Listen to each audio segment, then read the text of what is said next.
নমস্কার বন্ধুরা, ঝর্ণার বাঙালিয়ানায় সবাইকে স্বাগতম জানাচ্ছি। বন্ধুরা, সকালের নাস্তা ভরপুর পেট খাওয়ার জন্য একটা তৈরি করছি। দেখেন, এখানে আমি একটা 10 টাকা রুটি নিয়েছি। আসলে আমাদের বাজারে যে রুটিগুলো পাওয়া যায়, নিয়েছি বাটার আর নিয়েছি চিজ আর একটা ডিম। আমি এ দিয়ে সকালের একটা নাস্তা তৈরি করব। আর এই খাবারটা ছেলে বুড়ো ছোট বড় আপনি যাকে খুশি খাওয়াতে পারেন। আর খুব টেস্টি হয় এবং খেতেও খুব দারুণ লাগে। বন্ধুরা, আমি কড়াই বসিয়ে দিলাম একটা ডিম ভাজার জন্য। আর এই পর্বে এসে আপনারা যে যেখানে বসে দেখছেন সবাইকে বলবো, ভালো লাগলে লাইক শেয়ার সাবস্ক্রাইব করতে ভুলবেন না। আমি বাটার দিয়ে দিলাম।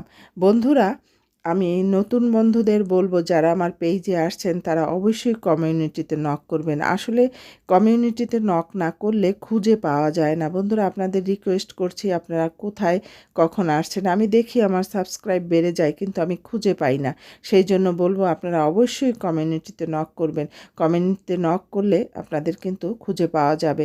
এবার বাটারটা গুলে গেল, আর দিয়ে দেবো এবার ডিম ভাজি, একটু লবণ দিয়ে দিলাম আর ডিমটা ভেজে নেব। বন্ধুরা, এভাবে সকালে যদি আপনারা নাস্তা তৈরি করে খান, ঝটপট নাস্তা তৈরি করে খান, আপনাদের পেটও ভরবে আর স্বাস্থ্যকরও হবে খাবারটা। আমি ডিমের কুসুমটা একটু হালকা ভেঙে দিচ্ছি। আসলে যদি পছন্দ করেন আস্ত ডিম খাওয়া, তাহলে ভাঙবেন না। আর যদি পছন্দ না করেন ভেঙে দিবেন। আমাদের ঘরে এটা চলে না, সেই জন্য আমাকে ভেঙে দিতে হলো। আর ডিমটা খুব একটা ভাজবো না, হালকা করে ভাজবো। বেশি ভাজা কড়া কড়া ভাজা করলে কিন্তু ভালো লাগবে না। আমি উল্টে দিচ্ছি ডিমটা। আর বন্ধুরা, এভাবে করে সকালে বলেন বিকালের নাস্তা যে কোনো সময় আপনি এই খাবারটা খেতে পারেন। আর খাবারটা কিন্তু খেতে দারুণ লাগে, দারুণ। আমার এই খাবারটা খুব পছন্দ।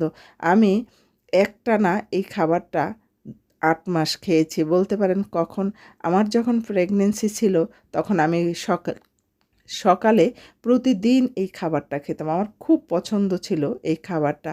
আপনারাও খেয়ে দেখবেন, খুব ভালো লাগে, দারুণ লাগে খেতে। আমি এবার চিজ দিয়ে দেব। ডিমটা রুটিটা 2 ভাগ করে নিয়ে তার মধ্যে ডিমটা দিয়ে দিলাম। আর আমার কিন্তু একেবারে রান্নাটা করছি লো আছে, হাই হিট বা মিডিয়াম হিট কোনোটাই দিবেন না। লো আছে রান্না করবেন, তা না হলে কিন্তু রুটি পুড়ে যাবে। এবার এর মধ্যে আমি চিজ দিয়ে দেব।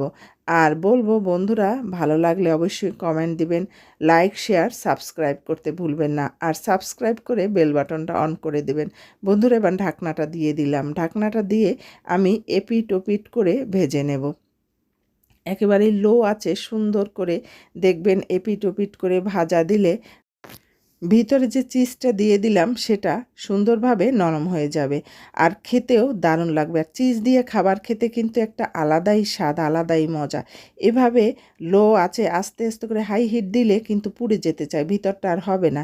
সেই জন্য লো আছে রান্না করবেন। এভাবে করে রান্না করে খেয়ে দেখবেন, আর বাচ্চাদের খাওয়াবেন, বড়দের খাওয়াবেন। উফ, কি দারুণ স্বাদ বলে বোঝানো যাবে না। এবার তুলে নিলাম। আর এর সাথে আপনি অল্প একটু দিয়ে দিবেন সস। আপনি যে কোনো সস ব্যবহার করতে পারেন। আমি এখানে টমেটো সস দিয়ে নিচ্ছি। আর সস দিয়ে খেতে কিন্তু আলাদাই স্বাদ লাগে। আমার যেসব বন্ধুরা দেশে বিদেশে প্রবাসে যে যেখানে বসেই এই রেসিপিটা দেখছে, সবাইকে অসংখ্য ধন্যবাদ। এবার এর মধ্যে আমি সস দিয়ে দিচ্ছি। বন্ধুরা, এভাবে ঝটপট করে এই নাস্তাটা তৈরি করে খেলে আপনি সকালে খান বিকালে খান, পেটও ভরবে আর সময়ও বাঁচবে। ধন্যবাদ সবাইকে যে যেখানে বসে দেখলেন।